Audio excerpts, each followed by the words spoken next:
Bear Facts by Steve Parker. Narrated by Steve Parker with performances by Tim Williams and Dominic Geloso. There are places on this earth which are always warm. The sun is bright, the streets are clean, the beautiful young people bound about, giggling and scantily clad, basking in the beauty and endless joy of themselves and their surroundings. Hope shines as brightly as the affable grins on the people's faces, and the future is as great as it is certain. This was not one of those places. This was a place where cold is the first and last thing you think of every day. It permeates the bones, it freezes machinery, it's as much a part of life as death and taxes, though not nearly so forgiving. In the middle of this cold is a diner, though even diner is too fancy a word for this place.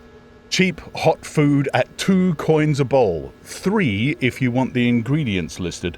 Cheap, strong black coffee with enough kick to get an extra hour's work out of a corpse. The walls are bare concrete, as are the floors and ceiling. A few small, grimy windows let in the grey light, indistinguishable from that thrown by dirty fluorescent rods along the ceiling, only half of which are working at any given time. A counter divides the room between the kitchen and the dining area, though the cockroaches seem unaware of this separation and march about as they please. Apart from the cockroaches, it's almost empty, but not quite.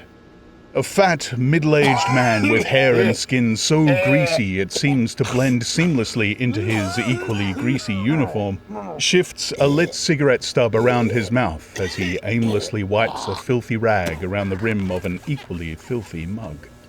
His beady eyes narrowly focus on 2 old men sitting at a table across from him, and he wonders if he can sell them another pot of terrible coffee.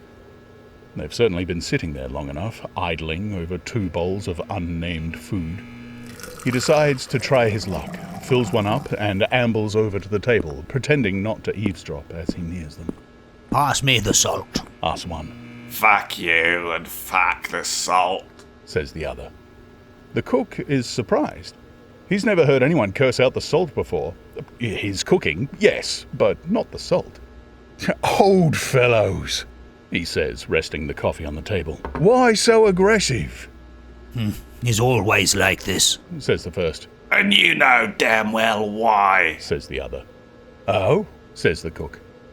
"This bastard rat fucker let a bear attack me," roars the other, spitting all over the table as he does so. "I am not the god of bears." "But you are the god of fuck you." That makes no sense at all. "It makes fuck you sense." Okay. "Old fellows," says the cook placatingly, filling the 2 cups with watery grey coffee. "This anger is getting you nowhere. Tell me what happened."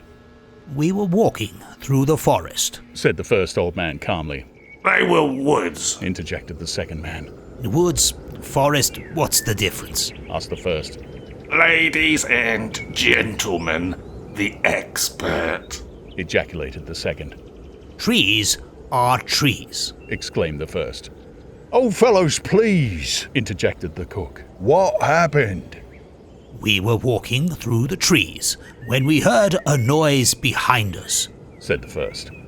"We looked back and saw a bear." "A bear?" said the cook. "A fucking bear," said the second.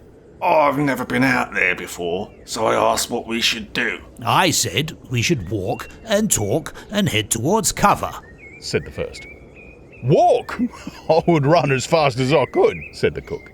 No, said the first man. "That is exactly what you should not do. If you run, they will chase you, and a bear is faster than you think. You'll be torn apart in seconds." "Ah." "You walk nice and casual, and you talk so the bear knows you are a human and not lunch," snorted the second man. The first man ignored this snorting.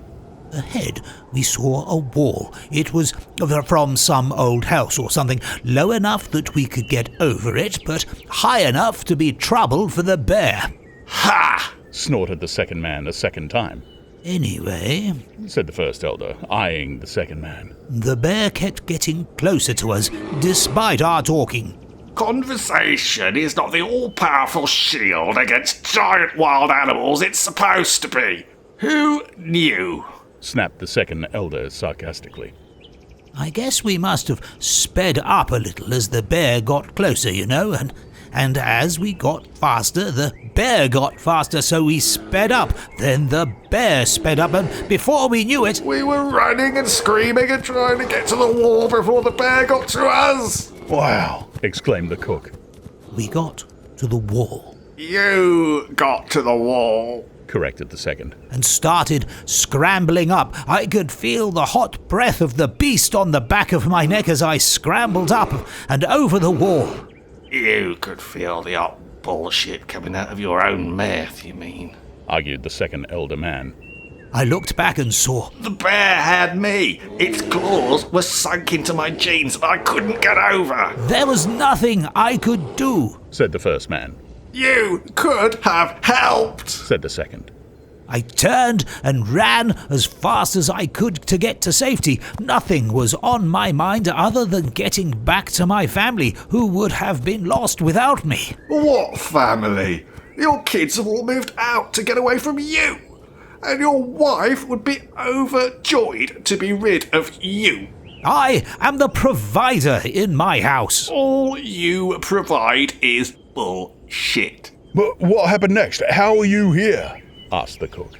Fortunately, I was wearing cheap jeans that day and the bear's claws were not in my flesh. I was able to pull free and roll over the wall.